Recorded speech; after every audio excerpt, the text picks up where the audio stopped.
Hello, welcome to another video for physical science. In today's video, we're going to be discussing motion graph, and we're looking at speed. So a motion graph looks something like this. You're going to have an x-axis and a y-axis. On the x-axis, you always have time in seconds. And then on the y-axis, you will have distance in meters. Or at least these are the units that we're using for this particular graph. You can use seconds, minutes, hours, years, and distance can, as you know, can be measured in meters, miles, kilometers, or what have you.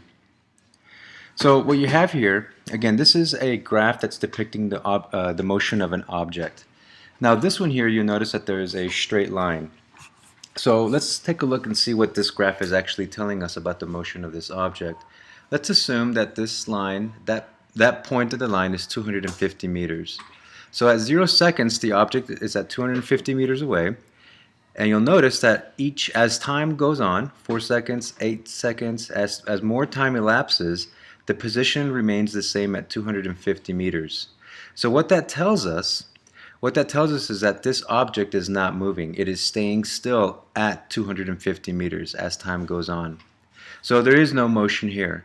So anytime that you see a straight line on a motion graph, you can pretty much assume that there is no motion. So now let's take a look at one where there is motion. Now this one is showing us motion at a constant speed. So at each interval of time, for this particular graph, at each interval of time they're moving at the exact same speed. This is a constant speed. This is a straight line, a linear graph. So here's another line that you have, and you'll notice the difference between this one and the previous one is that the slope is much lower than the previous, and you can compare the two here. So the question is, which of these objects, each of these lines representing a different object, which of these objects is moving faster?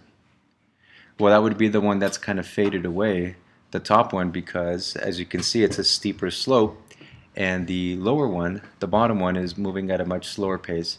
In fact, just look at the graph. Look at the 20-second mark where this, let's call it a race. Let's say where this race ends at 20 seconds. Look at the position of the end position of each object. The bottom one, they end up at around 250 meters, and the top one ends up at 500 meters. So it was clearly moving faster since it ended up 500 meters or 250 meters further than the bottom one.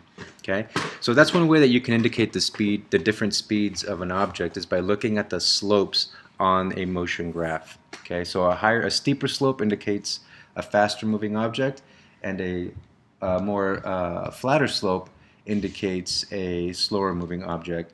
And of course, a slope where there is no slope and it's a straight line, as we looked at the one previous to that, there is no motion. So here we have another graph, and if you can see, this is one object. So let's take a second and analyze this graph and see what the graph is telling us about the motion of this object. Okay, and you can compare it to the previous graph that we had where you had a straight slope. So let's take a look. So if you look at the 0 mark, the 0 to 8 mark, you see that there's a consistent slope there, but then you see that there's no slope for 4 seconds. From 8 seconds to 12 seconds, there's no slope. So then you can say for the first 12 seconds, the object was moving.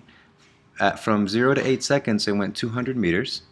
And then from 8 to 12 seconds, it remained at 200 meters. So that means the object was at 200 meters for 4 seconds. So time kept elapsing, but the position remained the same.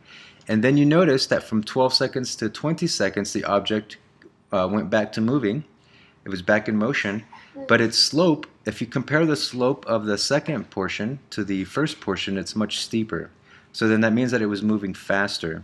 Now if you compare that this line to the previous one, you'll notice that the object both objects ended up at the same place in the same amount of time, but they got there in different means. But in the end, they ended up at the same place. So if I look at the slope of this one, I look at my y, which is 200 meters, my distance over my time, which is 4 seconds, and I end up with 25 meters per second. And then of course the second portion here, there is the position remained the same. over 4 seconds, which is 0 over 4, which is 0 meters per second. There is no speed there, no motion. And then the last portion, my y-axis tells me that they moved 300 meters over 8 seconds, which averaged out to 37.5 meters per second. So they got behind because they stopped at one point, but then they were able to catch up because of that third portion. They sped up, as opposed to the previous graph where they were moving at a constant speed. So that's pretty much our video for a motion graph, which is distance over time. I hope that this video helped, and good luck in your study.